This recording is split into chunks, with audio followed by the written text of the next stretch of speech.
The Virginia Property Condition Disclosure and Lead-Based Paint Disclosure. Let's talk about what they mean. Hi, I'm Kathleen Brown, Principal Broker of Highlands Realty in Abingdon, Virginia.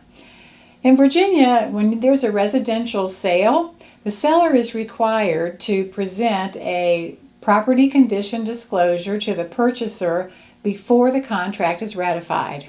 The only exceptions to that are a family-to-family transfer, a court-ordered transfer, bankruptcy, or in the case of an estate sale. Other than that, the seller is required to provide the disclosure. But is it really a disclosure or is it a disclaimer? Well, I believe it's more like a disclaimer because it basically is saying that the seller is providing no warranties, no representations about the property to the purchaser. Virginia is known as a caveat emptor state, which means buyer beware.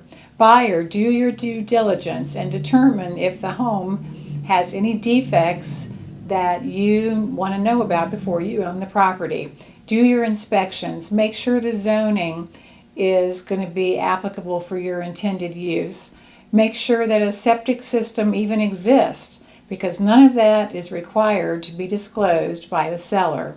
The seller is not required to disclose any known material defects other than if there is Chinese drywall in the home, which is known to be defective, whether the home is located under a military fly zone, whether the home was not meeting the current building code in the year in which it was built, or if there was meth manufactured in the home. Other than those four conditions, a seller is not required to disclose any known material defects.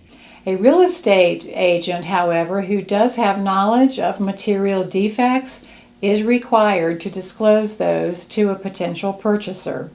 This is a 2-page summary that you'll be able to read over if you're the purchaser, and the 3rd page is the actual disclosure itself. So now let's talk about lead-based paint disclosure, which is required for residential properties built prior to 1978, when the only paint we had available at that time contained lead. The Environmental Protection Agency, the EPA, requires that a seller provide the lead-based paint disclosure, which they acknowledge if they had any reports or knowledge of lead-based paint, and the buyer acknowledges receipt of those reports if there were any, and also their receipt of an EPA pamphlet about lead-based paint and how important it is that young children do not ingest the paint chips or the dust, and it's bad for them over long-term exposure. So both of these forms are required. Ideally, the listing agent will obtain the signature of the seller at the time of the listing appointment, upload these documents into our MLS, multiple listing service, so that buyer's agents can print them and obtain the buyer's signature on them at the time they are drafting their offer. If you have more questions, please send us a message. If you'd like to read these documents, please click on the links below in the description. And if you like our channel, please subscribe, like our videos. Thanks for watching, and have a great day.